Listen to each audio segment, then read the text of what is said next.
galerinha, meu nome é Daniela, eu sou professora de Geografia e a partir de hoje as aulas online de Geografia de vocês serão comigo. Então, hoje nós iremos revisar um conteúdo já visto em sala de aula, que é o território brasileiro, sua localização e sua extensão. Então, com relação à extensão, o Brasil está entre os maiores países do mundo, ocupando a 5ª posição, ou seja, o Brasil é o 5º maior país do mundo. Ocupa também 20% de toda a terra do continente americano e 48% das terras da América do Sul, representando aí quase 40% de terras da América do Sul. O Brasil também é um território equidistante, quer dizer isso. As suas medidas de norte a sul são parecidas, tá? Com relação à localização, o nosso território está totalmente situado no hemisfério ocidental, não apresentando terras no hemisfério oriental, tá bom? Então, com relação à localização também, o Brasil tem a maior parte de suas terras no hemisfério sul e uma pequena parte no hemisfério norte, tá? Então, 93% das terras do território brasileiro estão situadas no hemisfério sul e apenas 7% de suas terras estão localizadas no hemisfério norte. Sobre a localização do nosso território também, é importante que vocês lembrem que passam pelo nosso território a linha do Equador e o Trópico de Capricórnio, tá? Então, nosso território está situado na zona intertropical.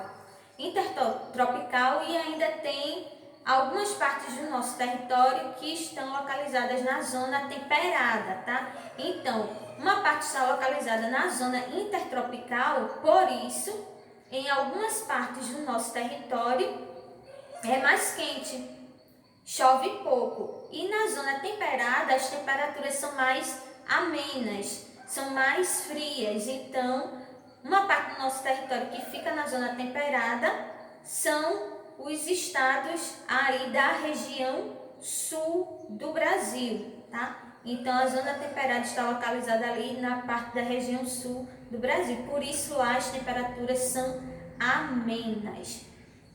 Nós vamos revisar também os limites e as fronteiras, tá? Então, o que é um limite? É uma faixa imaginária que indica quando termina o território de um país e começa o território de outro país. E esse limite ele é definido por acordos. Acordos entre os países, mas também pode ser delimitado por pessoas, pode ser uma construção social também. Então, esse limite aí ele vai ser definido por meio de acordo, ou pode ser uma construção como um muro, uma cerca que delimita ali quando acaba o território de um país e inicia o território de outro país. Um exemplo de limite, um acordo, é entre Estados Unidos e México, tá certo? Então, tem um limite definido por acordo e tem um limite que é definido pelos próprios seres humanos, uma construção social.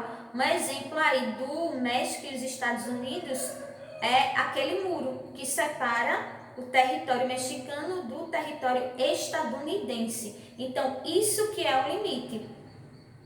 O limite também pode ser definido por um rio, uma montanha, para indicar quando inicia o território e quando acaba o outro território. Nós temos também as fronteiras. Então, as fronteiras, o que são as fronteiras? São uma construção social, construída pelos próprios seres humanos, tá? A fronteira ela pode ser aberta e ela pode ser fechada, tá?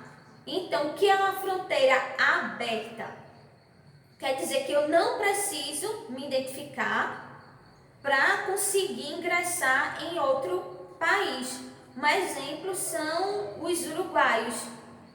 que podem passar para o nosso território e da mesma forma brasileiros podem passar para o território uruguaio, sem ter problemas com isso, sem ter que mostrar um visto, sem necessitar de identificação. Então, isso que é uma fronteira aberta.